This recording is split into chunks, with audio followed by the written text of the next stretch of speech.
2లో ఒక నవలలో చేర్చబడటం జరిగింది.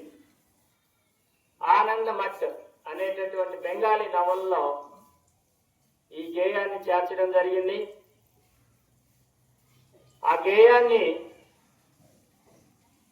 రవీంద్రనాథ్ ఠాగూర్ మొదటిసారిగా కాంగ్రెస్ సమావేశాల్లో పాడడం, అది అక్కడి నుంచి ఒక్కొక్క గ్రామానికి, అదేవిధంగా జిల్లాకి, అదేవిధంగా రాష్ట్రానికి, అదేవిధంగా దేశానికి మొత్తానికి పాకి మనము తెల్లవాళ్ళ చేతిలో వివిధ రకాలుగా హింసించబడుతున్నటువంటి సమయంలో ఒక ఆయుధంగా భారతదేశం మొత్తం మారు మోగినటువంటి గేయం వందే మాతరం.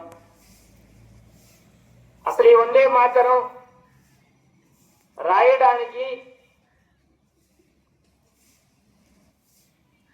ఆ బంకిం చంద్ర చటర్జీ గారికి ఎందుకు రాయాల్సి వచ్చింది అంటే, ఈయన ఒక జూనియర్ న్యాయవాది. ఇవన్నీ అప్పుడు కాలంలో ఏమీ లేని సమయంలో కొంతమంది బ్రిటిష్ వాళ్ళ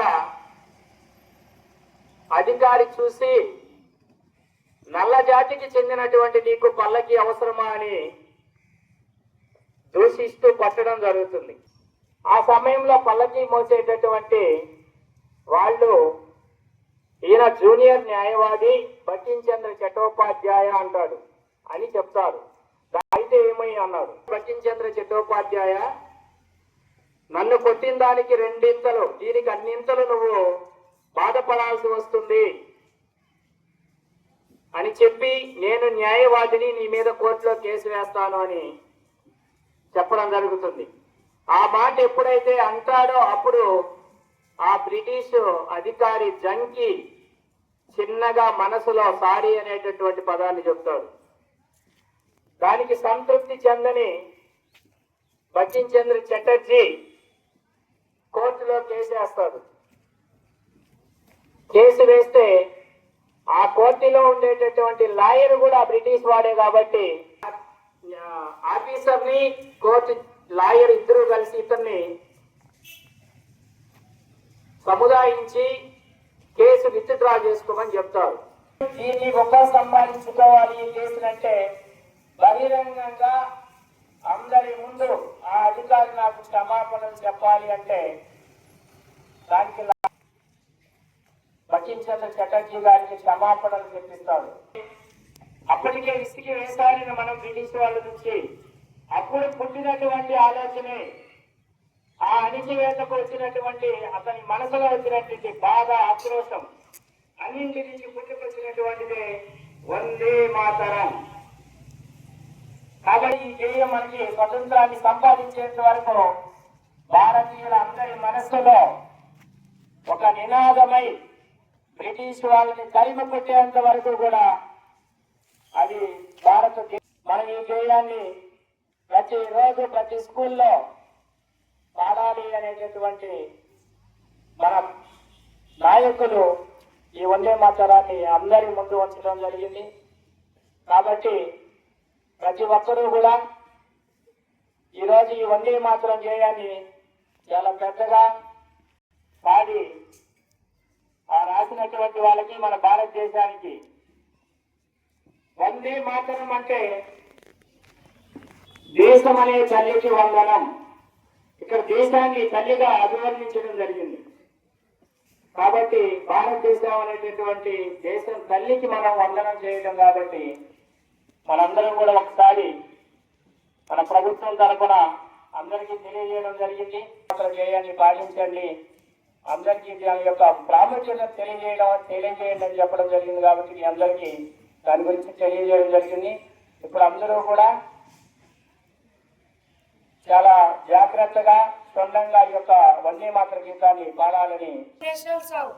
వందే మాతరం, వందే మాతరం, సుజలాం సుఫలాం మలయజ శీతలాం సస్యశ్యామలాం మాతరం వందే మాతరం.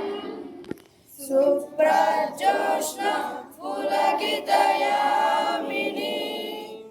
ఫుల్లకుసుమిత ద్రుమదుల శోభిని సుభాషిణి సుమధుర భాషిణి సుగదాం వరదాం మాతరం వందే మాతరం వందే మాతరం.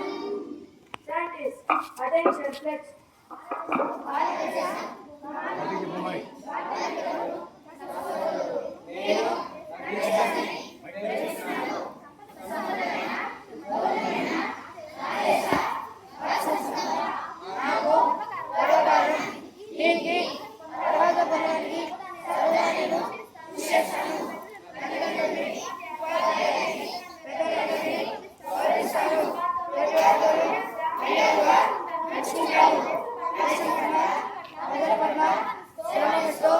ఉంటానని ప్రతిజ్ఞ చేస్తున్నాను.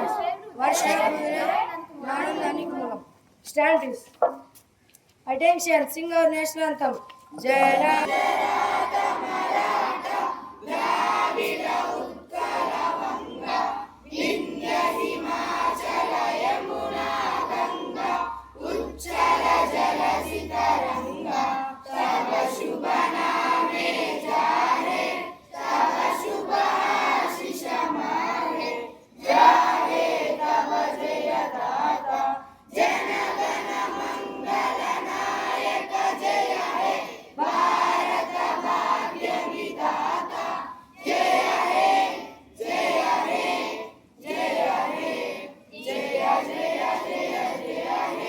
School assembly disperse.